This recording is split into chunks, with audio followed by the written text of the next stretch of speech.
احمق لوگ کہیں گے کہ مسلمان جس قبلے پر پہلے سے چلے آتے تھے اب اس سے کیوں منہ پھیر بیٹھے؟ تم کہہ دو کہ مشرق اور مغرب سب اللہ ہی کا ہے، وہ جس کو چاہتا ہے سیدھے رستے پر چلاتا ہے، اور اسی طرح ہم نے تم کو امت معتدل بنایا ہے تاکہ تم لوگوں پر گواہ بنو اور پیغمبر آخر الزماں صلی اللہ علیہ وآلہ وسلم تم پر گواہ بنے۔ اور جس قبلے پر تم پہلے تھے اس کو ہم نے اس لیے مقرر کیا تھا کہ معلوم کریں کہ کون ہمارے پیغمبر کا تابع رہتا ہے اور کون الٹے پاؤں پھر جاتا ہے۔ اور یہ بات یعنی تحویل قبلہ لوگوں کو گراں معلوم ہوئی، مگر جن کو اللہ نے ہدایت بخشی ہے وہ اسے گراں نہیں سمجھتے، اور اللہ ایسا نہیں کہ تمہارے ایمان کو یوں ہی ضائع کر دے۔ اللہ تو لوگوں پر بڑا مہربان ہے، صاحب رحمت ہے۔ اے پیغمبر صلی اللہ علیہ وآلہ وسلم، ہم تمہارا آسمان کی طرف منہ اٹھانا دیکھ رہے ہیں، سو ہم تم کو اسی قبلے کی طرف جس کو تم پسند کرتے ہو منہ کرنے کا حکم دیں گے۔ تو اپنا منہ مسجد حرام یعنی خانہ کعبہ کی طرف پھیر لو، اور تم لوگ جہاں ہوا کرو نماز پڑھنے کے وقت اسی مسجد کی طرف منہ کر لیا کرو۔ اور جن لوگوں کو کتاب دی گئی ہے وہ خوب جانتے ہیں کہ یہ نیا قبلہ ان کے پروردگار کی طرف سے حق ہے، اور جو کام یہ لوگ کرتے ہیں اللہ ان سے بے خبر نہیں۔ اور اگر تم ان اہل کتاب کے پاس تمام نشانیاں بھی لے کر آؤ تو بھی یہ تمہارے قبلے کی پیروی نہ کریں، اور تم بھی ان کے قبلے کی پیروی کرنے والے نہیں ہو، اور ان میں سے بھی بعض کے قبلے کے پیرو نہیں۔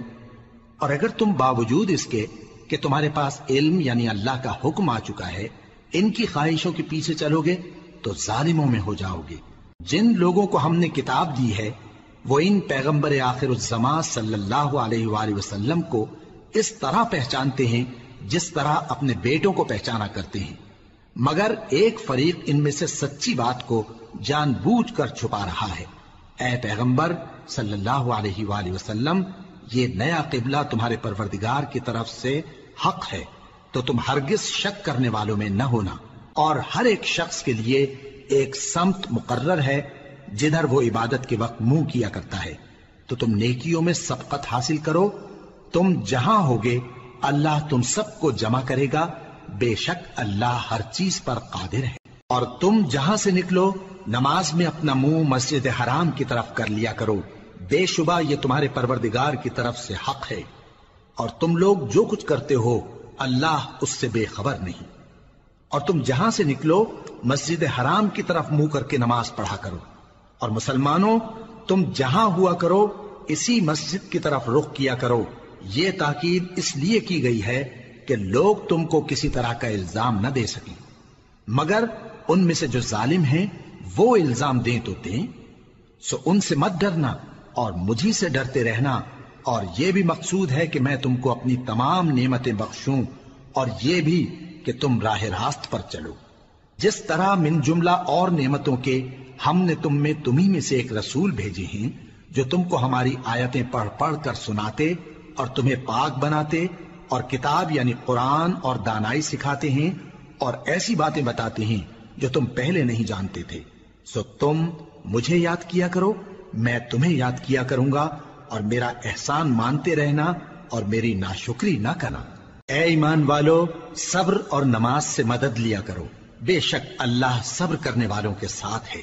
اور جو لوگ اللہ کی راہ میں مارے جائیں ان کی نسبت یہ نہ کہنا کہ وہ مرے ہوئے ہیں، وہ مردہ نہیں بلکہ زندہ ہیں، لیکن تم کو شعور نہیں۔ اور ہم کسی قدر خوف اور بھوک اور مال اور جانوں اور میووں کے نقصان سے تمہاری آزمائش کریں گے، اور صبر کرنے والوں کو بشارت سنا دو کہ ان لوگوں پر جب کوئی مصیبت واقع ہوتی ہے تو کہتے ہیں کہ ہم اللہ ہی کا مال ہیں اور اسی کی طرف لوٹ کر جانے والے ہیں۔ یہی لوگ ہیں جن پر ان کے پروردگار کی عنایتیں ہیں اور خصوصی رحمت بھی ہے، اور یہی سیدھے رستے پر ہیں۔ بے شک کوہ صفا اور مروہ اللہ کی نشانیوں میں سے ہیں، تو جو شخص خانہ کعبہ کا حج یا عمرہ کرے اس پر کچھ گناہ نہیں کہ دونوں کے درمیان چکر لگائے، بلکہ یہ ایک نیک کام ہے، اور جو کوئی نیک کام کرے تو اللہ قدردان ہے، دانا ہے۔ جو لوگ ہمارے حکموں اور ہدایتوں کو جو ہم نے نازل کی ہیں کسی غرض فاسد سے چھپاتے ہیں، باوجود کہ ہم نے ان کو لوگوں کے سمجھانے کے لیے اپنی کتاب میں کھول کھول کر بیان کر دیا ہے۔ ایسوں پر اللہ اور تمام لعنت کرنے والے لعنت کرتے ہیں۔ ہاں، جو توبہ کرتے ہیں اور اپنی حالت درست کر لیتے ہیں اور احکام الہی کو صاف صاف بیان کر دیتے ہیں تو میں ان کے قصور معاف کر دیتا ہوں، اور میں بڑا معاف کرنے والا بڑا مہربان ہوں۔ جو لوگ کافر ہوئے اور کافر ہی مرے، ایسوں پر اللہ کی اور فرشتوں کی اور انسانوں کی سب کی لعنت، وہ ہمیشہ اسی لعنت میں گرفتار رہیں گے۔ ان سے نہ تو عذاب ہلکا ہی کیا جائے گا اور نہ انہیں کچھ مہلت ملے گی۔ اور لوگوں، تمہارا معبود ایک ہی معبود ہے، اس بڑے مہربان اور رحم والے کے سوا کوئی عبادت کے لائق نہیں۔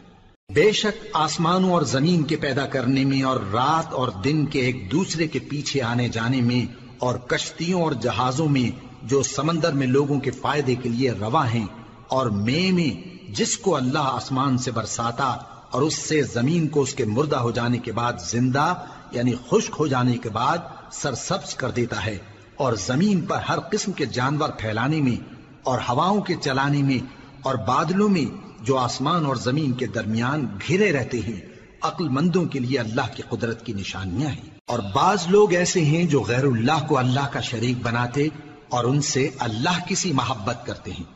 لیکن جو ایمان والے ہیں وہ تو اللہ ہی کے سب سے زیادہ دوست دار ہیں۔ اور اے کاش ظالم لوگ جو بات عذاب کے وقت دیکھیں گے اب دیکھ لیتے کہ سب طرح کی طاقت اللہ ہی کو ہے، اور یہ کہ اللہ سخت عذاب کرنے والا ہے۔ اس دن کفر کے پیشوا اپنے پیروں سے بیزاری ظاہر کریں گے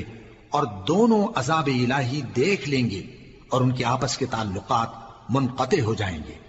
یہ حال دیکھ کر پیروی کرنے والے حسرت سے کہیں گے کہ اے کاش ہمیں پھر دنیا میں جانا نصیب ہو، تاکہ جس طرح یہ ہم سے بیزار ہو رہے ہیں اسی طرح ہم بھی ان سے بیزار ہوں۔ اس طرح اللہ ان کے اعمال حسرت بنا کر دکھائے گا اور وہ دوزخ سے نکل نہیں سکیں گے۔ لوگوں، جو چیزیں زمین میں حلال طیب ہیں وہ کھاؤ، اور شیطان کے قدموں پر نہ چلو، وہ تمہارا کھلا دشمن ہے۔ وہ تو تم کو برائی اور بے حیائی ہی کے کام کرنے کو کہتا ہے، اور یہ بھی کہ اللہ کی نسبت ایسی باتیں کہو جن کا تمہیں کچھ بھی علم نہیں۔ اور جب ان لوگوں سے کہا جاتا ہے کہ جو کتاب اللہ نے نازل فرمائی ہے اس کی پیروی کرو، تو کہتے ہیں نہیں، بلکہ ہم تو اسی چیز کی پیروی کریں گے جس پر ہم نے اپنے باپ دادا کو پایا۔ بھلا اگرچہ ان کے باپ دادا نہ کچھ سمجھتے ہوں اور نہ سیدھے رستے پر ہوں، تب بھی وہ انہی کی تقلید کیے جائیں گے۔ جو لوگ کافر ہیں ان کی مثال اس شخص کی سی ہے جو کسی ایسی چیز کو آواز دے جو پکار اور آواز کے سوا کچھ سن نہ سکے۔ یہ بہرے ہیں، گونگے ہیں، اندھے ہیں کہ کچھ سمجھ ہی نہیں سکتے۔ اے اہل ایمان، جو پاکیزہ چیزیں ہم نے تم کو عطا فرمائی ہیں ان کو کھاؤ، اور اگر اللہ ہی کے بندے ہو تو اس کی نعمتوں کا شکر بھی ادا کرو۔ اس نے تو تم پر بس مرا ہوا جانور اور لہو اور سور کا گوشت اور جس چیز پر اللہ کے سوا کسی اور کا نام پکارا جائے حرام کر دیا ہے۔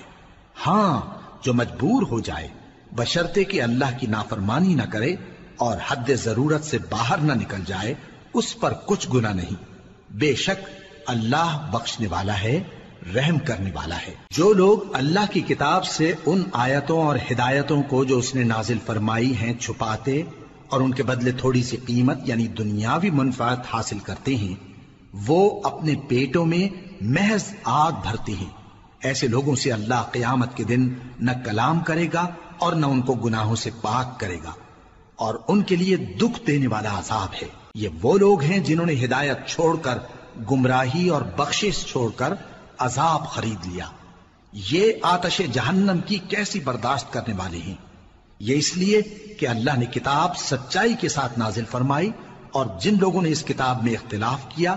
وہ ضد میں آ کر نیکی سے دور ہو گئے ہیں۔ نیکی یہی نہیں کہ تم مشرق و مغرب کو قبلہ سمجھ کر ان کی طرف منہ کر لو، بلکہ نیکی یہ ہے کہ لوگ اللہ پر اور روز آخر پر اور فرشتوں پر اور اللہ کی کتاب پر اور پیغمبروں پر ایمان لائیں، اور مال باوجود عزیز رکھنے کے رشتہ داروں اور یتیموں اور محتاجوں اور مسافروں اور مانگنے والوں کو دیں، اور گردنوں کے چھڑانے میں خرچ کریں، اور نماز پڑھیں اور زکات دیں، اور جب عہد کر لیں تو اس کو پورا کریں، اور سختی اور تکلیف میں اور جنگ کے وقت ثابت قدم رہیں۔ یہی لوگ ہیں جو ایمان میں سچے ہیں، اور یہی ہیں جو اللہ سے ڈرنے والے ہیں۔ مومنوں، تم کو مقتولوں کے بارے میں قصاص یعنی خون کے بدلے خون کا حکم دیا جاتا ہے، اس طرح پر کہ آزاد کے بدلے آزاد مارا جائے، اور غلام کے بدلے غلام، اور عورت کے بدلے عورت۔ اور اگر قاتل کو اس کے مقتول بھائی کے قصاص میں سے کچھ معاف کر دیا جائے تو وارث مقتول کو پسندیدہ طریق سے قرارداد کی پیروی یعنی مطالبہ خون بہا کرنا اور قاتل کو خوشخوئی کے ساتھ ادا کرنا چاہیے۔ یہ تمہارے پروردگار کی طرف سے تمہارے لیے آسانی اور مہربانی ہے۔ اب جو اس کے بعد زیادتی کرے اس کے لیے دکھ کا عذاب ہے۔ اور اے اہل عقل، حکم قصاص میں تمہاری زندگانی ہے کہ تم قتل و خونریزی سے بچو۔ تم پر فرض کیا جاتا ہے کہ جب تم میں سے کسی کو موت کا وقت آ جائے تو اگر وہ کچھ مال چھوڑ جانے والا ہو تو ماں باپ اور رشتہ داروں کے لیے دستور کے مطابق وصیت کر جائے۔ اللہ سے ڈرنے والوں پر یہ ایک حق ہے۔ پھر جو شخص وصیت کو سننے کے بعد اس کو بدل ڈالے تو اس کے بدلنے کا گناہ انہی لوگوں پر ہے جو اس کو بدلیں، اور بے شک اللہ سنتا جانتا ہے۔ اب اگر کسی کو وصیت کرنے والے کی طرف سے کسی وارث کی طرفداری یا حق تلفی کا اندیشہ ہو تو اگر وہ وصیت کو بدل کر وارثوں میں صلح کرا دے تو اس پر کچھ گناہ نہیں، بے شک اللہ بخشنے والا ہے، رحم والا ہے۔ مومنوں، تم پر روزے فرض کیے گئے ہیں جس طرح تم سے پہلے لوگوں پر فرض کیے گئے تھے تاکہ تم پرہیزگار بنو۔ روزوں کے دن گنتی کے چند روز ہیں، تو جو شخص تم میں سے بیمار ہو یا سفر میں ہو تو دوسرے دنوں میں روزوں کا شمار پورا کر لے۔ اور جو لوگ روزہ رکھنے کی طاقت رکھیں لیکن رکھیں نہیں، وہ روزے کے بدلے محتاج کو کھانا کھلا دیں۔ اور جو کوئی اپنی مرضی سے زیادہ نیکی کرے تو اس کے حق میں زیادہ اچھا ہے، اور اگر سمجھو تو روزہ رکھنا ہی تمہارے حق میں بہتر ہے۔ روزوں کا مہینہ رمضان کا مہینہ ہے جس میں قرآن اول نازل ہوا، جو لوگوں کا رہنما ہے اور جس میں ہدایت کی کھلی نشانیاں ہیں، اور جو حق و باطل کو الگ الگ کرنے والا ہے۔ تو جو کوئی تم میں سے اس مہینے میں موجود ہو چاہیے کہ پورے مہینے کے روزے رکھے، اور جو بیمار ہو یا سفر میں ہو تو دوسرے دنوں میں روزے رکھ کر ان کا شمار پورا کر لے۔ اللہ تمہارے حق میں آسانی چاہتا ہے اور سختی نہیں چاہتا، اور یہ آسانی کا حکم اس لیے دیا گیا ہے کہ تم روزوں کا شمار پورا کر لو، اور اس احسان کے بدلے کہ اللہ نے تم کو ہدایت بخشی ہے تم اس کو بزرگی سے یاد کرو اور اس کا شکر کرو۔ اور اے پیغمبر، جب تم سے میرے بندے میرے بارے میں دریافت کریں تو انہیں معلوم ہو کہ میں تو تمہارے پاس ہی ہوں۔ جب کوئی پکارنے والا مجھے پکارتا ہے تو میں اس کی دعا قبول کرتا ہوں، تو ان کو چاہیے کہ میرے حکموں کو مانیں اور مجھ پر ایمان رکھیں تاکہ نیک رستہ پائیں۔ روزوں کی راتوں میں تمہارے لیے اپنی عورتوں کے پاس جانا جائز کر دیا گیا ہے، وہ تمہاری پوشاک ہیں اور تم ان کی پوشاک ہو۔ اللہ کو معلوم ہے کہ تم ان کے پاس جانے سے اپنے حق میں خیانت کرتے تھے، سو اس نے تم پر مہربانی کی اور تمہاری حرکات سے درگزر فرمائی، تو اب تم کو اختیار ہے کہ ان سے مباشرت کرو۔ اور اللہ نے جو چیز تمہارے لیے لکھ رکھی ہے یعنی اولاد، اس کو اللہ سے طلب کرو اور کھاؤ اور پیو، یہاں تک کہ صبح کی سفید دھاری رات کی سیاہ دھاری سے الگ نظر آنے لگے، پھر روزہ رکھ کر رات تک پورا کرو۔ اور جب تم مسجدوں میں اعتکاف بیٹھتے ہو تو ان سے مباشرت نہ کرو، یہ اللہ کی حدیں ہیں، ان کے پاس نہ جانا۔ اسی طرح اللہ اپنی آیتیں لوگوں کے سمجھانے کے لیے کھول کھول کر بیان فرماتا ہے تاکہ وہ پرہیزگار بنے۔ اور آپس میں ایک دوسرے کا مال ناحق نہ کھاؤ اور نہ اس کو رشوتاً حاکموں کے پاس پہنچاؤ تاکہ لوگوں کے مال کا کچھ حصہ ناجائز طور پر کھا جاؤ، اور اسے تم جانتے بھی ہو۔ اے پیغمبر، لوگ تم سے نئے چاند کے بارے میں دریافت کرتے ہیں کہ گھٹتا بڑھتا کیوں ہے۔ کہہ دو کہ وہ لوگوں کے کاموں کی میعادیں اور حج کے وقت معلوم ہونے کا ذریعہ ہے، اور نیکی اس بات میں نہیں کہ احرام کی حالت میں گھروں میں ان کے پچھواڑے کی طرف سے آؤ، بلکہ نیکوکار وہ ہے جو پرہیزگار ہو، اور گھروں میں ان کے دروازوں سے آیا کرو اور اللہ سے ڈرتے رہو تاکہ کامیاب ہو جاؤ۔ اور جو لوگ تم سے لڑتے ہیں تم بھی اللہ کی راہ میں ان سے لڑو، مگر زیادتی نہ کرنا کہ اللہ زیادتی کرنے والوں کو دوست نہیں رکھتا، اور ان کو جہاں پاؤ قتل کر دو، اور جہاں سے انہوں نے تم کو نکالا ہے یعنی مکے سے، وہاں سے تم بھی ان کو نکال دو۔ اور دین سے گمراہ کرنے کا فساد قتل و خونریزی سے کہیں بڑھ کر ہے، اور جب تک وہ تم سے مسجد حرام یعنی خانہ کعبہ کے پاس نہ لڑیں، تم بھی وہاں ان سے نہ لڑنا۔ ہاں اگر وہ تم سے لڑیں تو تم ان کو قتل کر ڈالو، کافروں کی یہی سزا ہے۔ پھر اگر وہ باز آ جائیں تو اللہ بخشنے والا ہے، رحم کرنے والا ہے۔ اور ان سے اس وقت تک لڑتے رہنا کہ فساد نابود ہو جائے اور ملک میں اللہ ہی کا دین غالب ہو جائے۔ پھر اگر وہ فساد سے باز آ جائیں تو ظالموں کے سوا کسی پر زیادتی نہیں کرنی چاہیے۔ ادب کا مہینہ ادب کے مہینے کے مقابل ہے، اور ادب کی چیزیں ایک دوسرے کا بدلہ ہیں۔ پس اگر کوئی تم پر زیادتی کرے تو جیسی زیادتی وہ تم پر کرے ویسی ہی تم اس پر کرو، اور اللہ سے ڈرتے رہو اور جان رکھو کہ اللہ ڈرنے والوں کے ساتھ ہے۔ اور اللہ کی راہ میں مال خرچ کرو اور اپنے آپ کو ہلاکت میں نہ ڈالو، اور نیکی کرو، بے شک اللہ نیکی کرنے والوں کو دوست رکھتا ہے۔ اور اللہ کی خوشنودی کے لیے حج اور عمرے کو پورا کرو، اور اگر راستے میں روک لیے جاؤ تو جیسی قربانی میسر ہو کر دو، اور جب تک قربانی اپنے مقام پر نہ پہنچ جائے سر نہ منڈاؤ۔ اور اگر کوئی تم میں بیمار ہو یا اس کے سر میں کسی طرح کی تکلیف ہو تو اگر وہ سر منڈا لے تو اس کے بدلے روزے رکھے یا صدقہ دے یا قربانی کرے۔ پھر جب تکلیف دور ہو کر تم مطمئن ہو جاؤ تو جو تم میں حج کے وقت تک عمرے سے فائدہ اٹھانا چاہے وہ جیسی قربانی میسر ہو کرے، اور جس کو قربانی نہ ملے وہ 3 روزے ایام حج میں رکھے اور 7 جب واپس ہو، یہ پورے 10 ہوئے۔ یہ حکم اس شخص کے لیے ہے جس کے اہل و عیال مکے میں نہ رہتے ہوں۔ اور اللہ سے ڈرتے رہو اور جان رکھو کہ اللہ سخت عذاب دینے والا ہے۔ حج کے مہینے معین ہیں جو معلوم ہیں، تو جو شخص ان مہینوں میں حج کی نیت کر لے تو حج کے دنوں میں نہ عورتوں سے اختلاط کرے، نہ کوئی برا کام کرے اور نہ کسی سے جھگڑے۔ اور جو نیک کام تم کرو گے وہ اللہ کو معلوم ہو جائے گا۔ اور زاد راہ یعنی رستے کا خرچ ساتھ لے جاؤ، کیونکہ بہترین زاد راہ پرہیزگاری ہے۔ اور اے اہل عقل، مجھی سے ڈرتے رہو، اس کا تمہیں کچھ گناہ نہیں کہ حج کے دنوں میں بذریعہ تجارت اپنے پروردگار سے روزی طلب کرو۔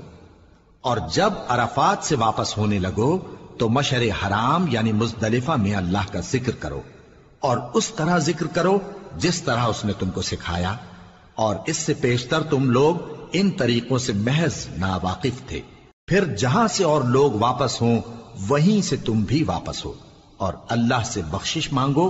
بے شک اللہ بخشنے والا ہے، رحمت کرنے والا ہے۔ پھر جب حج کے تمام ارکان پورے کر چکو تو مینا میں اللہ کو یاد کرو جس طرح اپنے باپ دادا کو یاد کیا کرتے تھے، بلکہ اس سے بھی زیادہ۔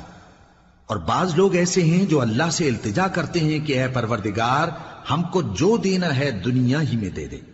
اور ایسے لوگوں کا آخرت میں کچھ حصہ نہیں۔ اور بعض ایسے ہیں کہ دعا کرتے ہیں کہ پروردگار ہم کو دنیا میں بھی نعمت عطا فرما اور آخرت میں بھی نعمت بخشیو اور دوزخ کے عذاب سے محفوظ رکھیو۔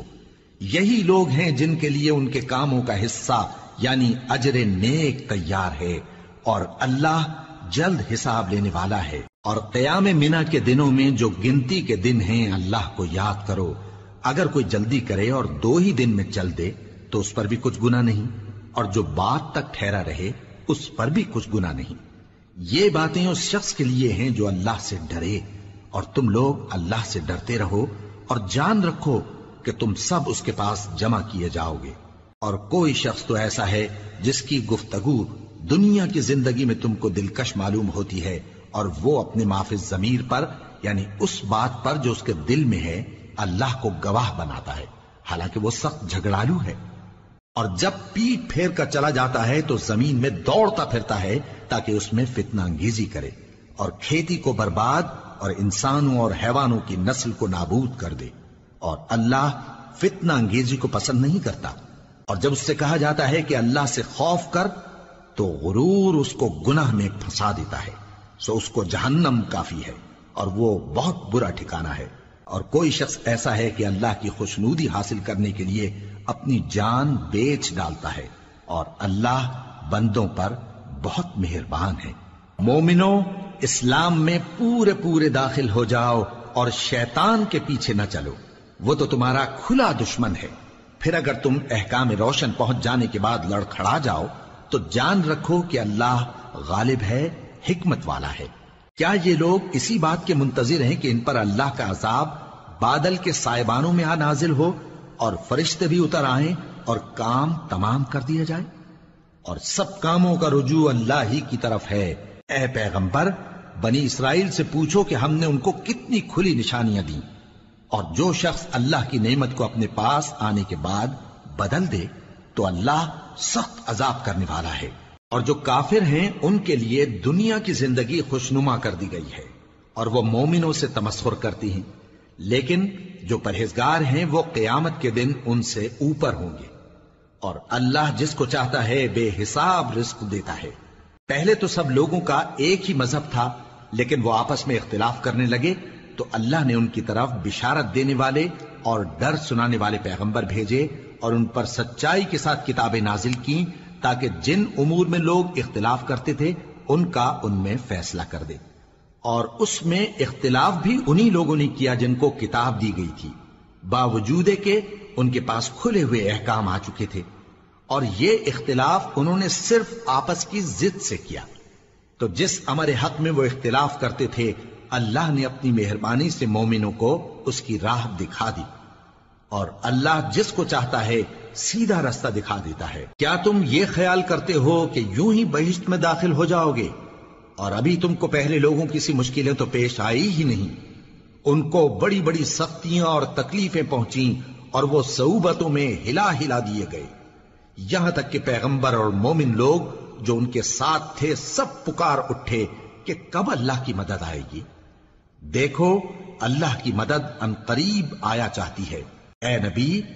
لوگ تم سے پوچھتے ہیں کہ اللہ کی راہ میں کس طرح کا مال خرچ کریں۔ کہہ دو کہ جو چاہو خرچ کرو، لیکن جو مال خرچ کرنا چاہو وہ درجہ بدرجہ اہل استحقاق یعنی ماں باپ کو اور قریب کے رشتہ داروں کو اور یتیموں کو اور محتاجوں کو اور مسافروں کو سب کو دو، اور جو بھلائی تم کرو گے اللہ اس کو جانتا ہے۔ مسلمانوں، تم پر اللہ کے رستے میں لڑنا فرض کر دیا گیا ہے، اور وہ تمہیں ناگوار تو ہوگا، مگر عجب نہیں کہ ایک چیز تم کو بری لگے اور وہ تمہارے حق میں بھلی ہو، اور عجب نہیں کہ ایک چیز تم کو بھلی لگے اور وہ تمہارے لیے مضر ہو، اور ان باتوں کو اللہ ہی بہتر جانتا ہے اور تم نہیں جانتے۔ اے پیغمبر، لوگ تم سے عزت والے مہینوں میں لڑائی کرنے کے بارے میں دریافت کرتے ہیں، کہہ دو کہ ان میں لڑنا بڑا گناہ ہے، اور اللہ کی راہ سے روکنا اور اس سے کفر کرنا اور مسجد حرام یعنی خانہ کعبہ میں جانے سے بند کرنا اور اہل مسجد کو اس میں سے نکال دینا جو یہ کفار کرتے ہیں، اللہ کے نزدیک اس سے بھی زیادہ گناہ ہے، اور فتنہ انگیزی خونریزی سے بھی بڑھ کر ہے۔ اور یہ لوگ ہمیشہ تم سے لڑتے رہیں گے، یہاں تک کہ اگر مقدور رکھیں تو تم کو تمہارے دین سے پھیر دیں، اور جو کوئی تم میں سے اپنے دین سے پھر کر کافر ہو جائے گا اور کافر ہی مرے گا تو ایسے لوگوں کے اعمال دنیا اور آخرت دونوں میں برباد ہو جائیں گے، اور یہی لوگ دوزخ میں جانے والے ہیں جس میں ہمیشہ رہیں گے۔ جو لوگ ایمان لائے اور اللہ کے لیے وطن چھوڑ گئے اور کفار سے جنگ کرتے رہے وہی اللہ کی رحمت کے امیدوار ہیں، اور اللہ بخشنے والا ہے، رحمت کرنے والا ہے۔ اے پیغمبر، لوگ تم سے شراب اور جوئے کا حکم دریافت کرتے ہیں، کہہ دو کہ ان میں گناہ بڑے ہیں اور لوگوں کے لیے کچھ فائدے بھی ہیں، مگر ان کے گناہ فائدوں سے کہیں زیادہ ہیں۔ اور یہ بھی تم سے پوچھتے ہیں کہ اللہ کی راہ میں کون سا مال خرچ کریں، کہہ دو کہ جو ضرورت سے زیادہ ہو۔ اس طرح اللہ تمہارے لیے اپنے احکام کھول کھول کر بیان فرماتا ہے تاکہ تم سوچو، یعنی دنیا اور آخرت کی باتوں میں غور کرو۔ اور تم سے یتیموں کے بارے میں بھی دریافت کرتے ہیں، کہہ دو کہ ان کی حالت کی اصلاح بہت اچھا کام ہے، اور اگر تم ان سے مل جل کر رہنا یعنی خرچ اکٹھا رکھنا چاہو تو وہ تمہارے بھائی ہیں، اور اللہ خوب جانتا ہے کہ خرابی کرنے والا کون ہے اور اصلاح کرنے والا کون۔ اور اگر اللہ چاہتا تو تم کو تکلیف میں ڈال دیتا، بے شک اللہ غالب ہے، حکمت والا ہے۔ اور مومنوں مشرک عورتوں سے جب تک وہ ایمان نہ لائیں نکاح نہ کرنا، کیونکہ مشرک عورت خواہ تم کو کیسی ہی بھلی لگے اس سے مومن لونڈی بہتر ہے، اور اسی طرح مشرک مرد جب تک ایمان نہ لائیں مومن عورتوں کو ان کی زوجیت میں نہ دینا، کیونکہ مشرک مرد سے خواہ وہ تم کو کیسا ہی بھلا لگے مومن غلام بہتر ہے۔ یہ مشرک لوگوں کو دوزخ کی طرف بلاتی ہیں، اور اللہ اپنی مہربانی سے بہشت اور بخشش کی طرف بلاتا ہے، اور اپنے حکم لوگوں سے کھول کھول کر بیان کرتا ہے تاکہ نصیحت حاصل کریں۔ اور تم سے حیض کے بارے میں دریافت کرتے ہیں، کہہ دو وہ تو نجاست ہے، سو ایام حیض میں عورتوں سے کنارہ کش رہو، اور جب تک وہ پاک نہ ہو جائیں ان سے مقاربت نہ کرو۔ ہاں جب وہ پاک ہو جائیں تو جس طریق سے اللہ نے تمہیں ارشاد فرمایا ہے ان کے پاس جاؤ، کچھ شک نہیں کہ اللہ توبہ کرنے والوں اور پاک صاف رہنے والوں کو دوست رکھتا ہے۔ تمہاری عورتیں تمہاری کھیتی ہیں، تو اپنی کھیتی میں جس طرح چاہو جاؤ، اور اپنے لیے نیک عمل آگے بھیجو، اور اللہ سے ڈرتے رہو، اور جان رکھو کہ ایک دن تمہیں اس کے روبرو حاضر ہونا ہے۔ اور اے پیغمبر ایمان والوں کو بشارت سنا دو، اور اللہ کے نام کو اس بات کا ہیلا نہ بنانا کہ اس کی قسمیں کھا کھا کر سلوک کرنے اور پرہیزگاری کرنے اور لوگوں میں صلح و سازگاری کرانے سے رک جاؤ، اور اللہ سب کچھ سنتا ہے جانتا ہے۔ اللہ تمہاری لغو قسموں پر تم سے مواخذہ نہیں کرے گا، لیکن جو قسمیں تم قصد دلی سے کھاؤ گے ان پر مواخذہ کرے گا، اور اللہ بخشنے والا ہے بردبار ہے۔ جو لوگ اپنی عورتوں کے پاس جانے کی قسم کھا لیں ان کو 4 مہینے تک انتظار کرنا چاہیے۔ اگر اس عرصے میں قسم سے رجوع کر لیں تو اللہ بخشنے والا ہے، مہربان ہے، اور اگر طلاق کا ارادہ کر لیں تو بھی اللہ سنتا ہے جانتا ہے۔ اور طلاق والی عورتیں 3 حیض تک اپنے تئیں روکے رہیں، اور اگر وہ اللہ اور روز قیامت پر ایمان رکھتی ہیں تو ان کو جائز نہیں کہ اللہ نے جو کچھ ان کے شکم میں پیدا کیا ہے اس کو چھپائیں، اور ان کے خاوند اگر پھر موافقت چاہیں تو اس مدت میں وہ ان کو اپنی زوجیت میں لے لینے کے زیادہ حقدار ہیں۔ اور عورتوں کا حق مردوں پر ویسا ہی ہے جیسے دستور کے مطابق مردوں کا حق عورتوں پر ہے، البتہ مردوں کو عورتوں پر 1 درجہ فضیلت ہے، اور اللہ غالب ہے، صاحب حکمت ہے۔ طلاق صرف 2 بار ہے، یعنی جب 2 دفعہ طلاق دے دی جائے تو پھر عورتوں کو یا تو بطریق شائستہ نکاح میں رہنے دینا ہے یا بھلائی کے ساتھ چھوڑ دینا، اور یہ جائز نہیں کہ جو مہر تم ان کو دے چکے ہو اس میں سے کچھ واپس لے لو۔ ہاں اگر زن و شوہر کو خوف ہو کہ وہ اللہ کی حدوں کو قائم نہیں رکھ سکیں گے تو اگر عورت خاوند کے ہاتھ سے رہائی پانے کے بدلے میں کچھ دے ڈالے تو دونوں پر کچھ گناہ نہیں۔ یہ اللہ کی مقرر کی ہوئی حدیں ہیں، ان سے باہر نہ نکلنا، اور جو لوگ اللہ کی حدوں سے باہر نکل جائیں گے وہ گناہگار ہوں گے۔ پھر اگر شوہر 2 طلاقوں کے بعد تیسری طلاق عورت کو دے دے تو اس کے بعد جب تک عورت کسی دوسرے شخص سے نکاح نہ کر لے اس پہلے شوہر پر حلال نہ ہوگی۔ ہاں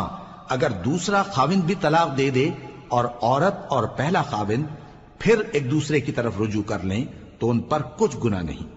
بشرطے کہ دونوں یقین کریں کہ اللہ کی حدوں کو قائم رکھ سکیں گے، اور یہ اللہ کی حدیں ہیں، ان کو وہ ان لوگوں کے لیے بیان فرماتا ہے جو علم رکھتے ہیں۔ اور جب تم عورتوں کو 2 دفعہ طلاق دے چکو اور ان کی عدت پوری ہو جائے تو انہیں یا تو حسن سلوک سے نکاح میں رہنے دو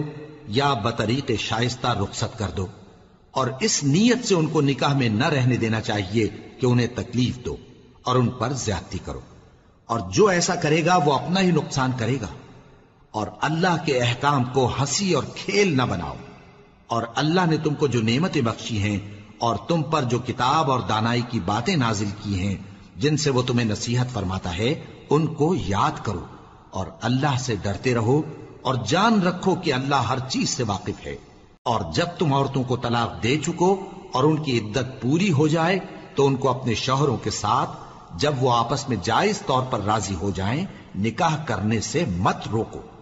اس حکم سے اس شخص کو نصیحت کی جاتی ہے جو تم میں اللہ اور روز آخر پر یقین رکھتا ہے، یہ تمہارے لیے نہایت خوب اور بہت پاکیزگی کی بات ہے، اور اللہ جانتا ہے اور تم نہیں جانتے۔ اور مائیں اپنے بچوں کو پورے 2 سال دودھ پلائیں یہ حکم اس شخص کے لیے ہے جو پوری مدت تک دودھ پلوانا چاہے، اور دودھ پلانے والی ماؤں کا کھانا اور کپڑا دستور کے مطابق باپ کے ذمے ہوگا۔ کسی شخص کو اس کی طاقت سے زیادہ تکلیف نہیں دی جاتی، تو یاد رکھو کہ نہ تو ماں کو اس کے بچے کے سبب نقصان پہنچایا جائے اور نہ باپ کو اس کی اولاد کی وجہ سے نقصان پہنچایا جائے، اور اسی طرح نان و نفقہ بچے کے وارث کے ذمے ہے۔ اور اگر دونوں یعنی ماں باپ آپس کی رضامندی اور صلاح سے بچے کا دودھ چھڑانا چاہیں تو ان پر کچھ گناہ نہیں، اور اگر تم اپنی اولاد کو دودھ پلوانا چاہو تو تم پر کچھ گناہ نہیں، بشرطے کہ تم دودھ پلانے والیوں کو دستور کے مطابق ان کا حق جو تم نے دینا کیا تھا دے دو، اور اللہ سے ڈرتے رہو اور جان رکھو کہ جو کچھ تم کرتے ہو اللہ اس کو دیکھ رہا ہے۔ اور جو لوگ تم میں سے مر جائیں اور عورتیں چھوڑ جائیں تو وہ عورتیں 4 مہینے اور 10 دن اپنے آپ کو روکے رہیں، اور جب یہ عدت پوری کر چکیں اور اپنے حق میں پسندیدہ کام یعنی نکاح کر لیں تو تم پر کچھ گناہ نہیں، اور اللہ تمہارے سب کاموں سے واقف ہے۔ اگر تم اشارے کنائے میں عورتوں کو نکاح کا پیغام بھیجو یا نکاح کی خواہش کو اپنے دلوں میں مخفی رکھو تو تم پر کچھ گناہ نہیں۔ اللہ کو معلوم ہے کہ تم ان سے نکاح کا ذکر کرو گے، مگر ایام عدت میں اس کے سوا کے دستور کے مطابق کوئی بات کہہ دو، پوشیدہ طور پر ان سے قول و قرار نہ کرنا، اور جب تک عدت پوری نہ ہو لے نکاح کا پختہ ارادہ نہ کرنا،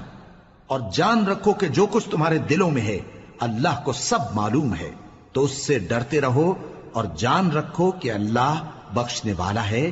حلم والا ہے۔ اور اگر تم عورتوں کو ان کے پاس جانے یا ان کا مہر مقرر کرنے سے پہلے طلاق دے دو تو تم پر کچھ گناہ نہیں، ہاں ان کو دستور کے مطابق کچھ خرچ ضرور دو، یعنی مقدور والا اپنے مقدور کے مطابق دے اور تنگ دست اپنی حیثیت کے مطابق۔ نیک لوگوں پر یہ ایک طرح کا حق ہے۔ اور اگر تم عورتوں کو ان کے پاس جانے سے پہلے طلاق دے دو لیکن مہر مقرر کر چکے ہو تو آدھا مہر دینا ہوگا۔ ہاں اگر عورتیں مہر بخش دیں یا مرد جن کے ہاتھ میں عقد نکاح ہے اپنا حق چھوڑ دیں اور پورا مہر دے دیں تو ان کو اختیار ہے۔ اور اگر تم مرد لوگ ہی اپنا حق چھوڑ دو تو یہ پرہیزگاری کی بات ہے، اور آپس میں بھلائی کرنے کو فراموش نہ کرنا۔ کچھ شک نہیں کہ اللہ تمہارے سب کاموں کو دیکھ رہا ہے۔ مسلمانوں، سب نمازیں خصوصاً بیچ کی نماز یعنی نماز عصر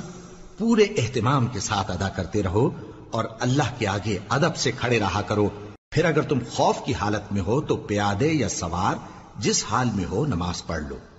پھر جب امن و اطمینان ہو جائے تو جس طریق سے اللہ نے تم کو سکھایا ہے جو تم پہلے نہیں جانتے تھے اللہ کو یاد کرو۔ اور جو لوگ تم میں سے مر جائیں اور عورتیں چھوڑ جائیں وہ اپنی عورتوں کے حق میں وصیت کر جائیں کہ ان کو 1 سال تک خرچ دیا جائے اور گھر سے نہ نکالی جائیں۔ ہاں اگر وہ خود گھر سے چلی جائیں اور اپنے حق میں پسندیدہ کام یعنی نکاح کر لیں تو تم پر کچھ گناہ نہیں، اور اللہ زبردست ہے، حکمت والا ہے۔ اور مطلقہ عورتوں کو بھی دستور کے مطابق نان و نفقہ دینا چاہیے، پرہیزگاروں پر یہ بھی حق ہے۔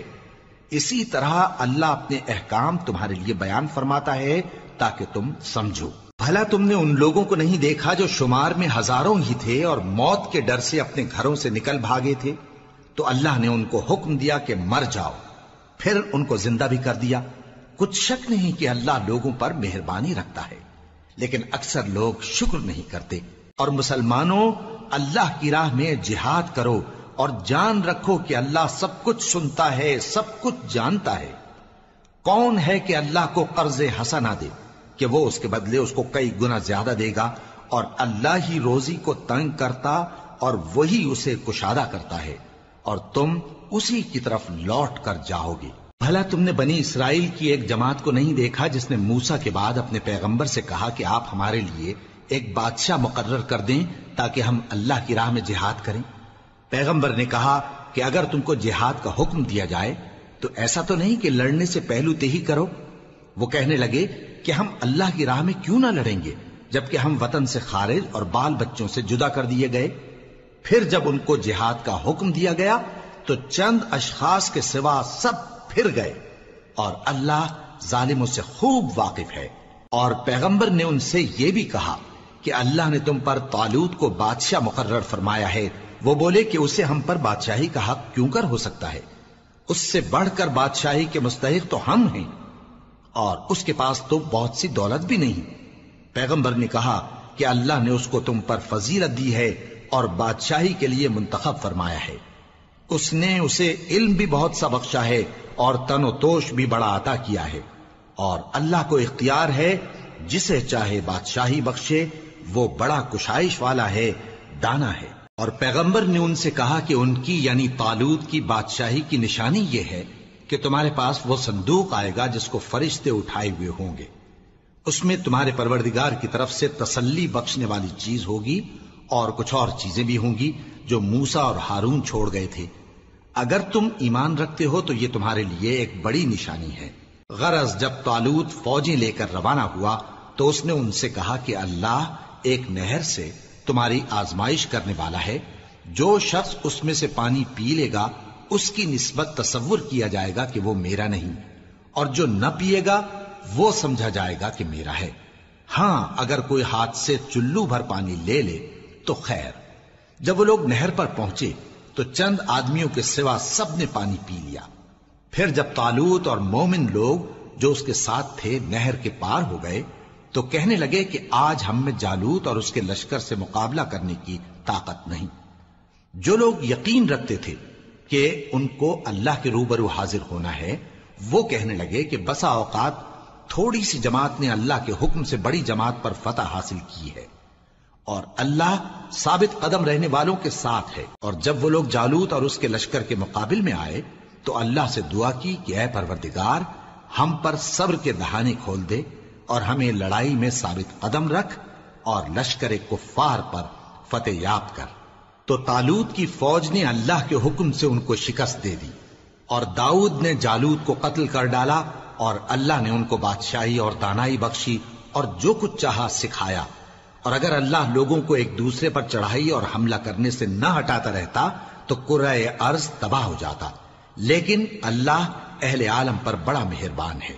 یہ اللہ کی آیتیں ہیں جو ہم تم کو سچائی کے ساتھ پڑھ کر سناتے ہیں، اور اے محمد صلی اللہ علیہ وآلہ وسلم تم بلا شبہ پیغمبروں میں سے ہو۔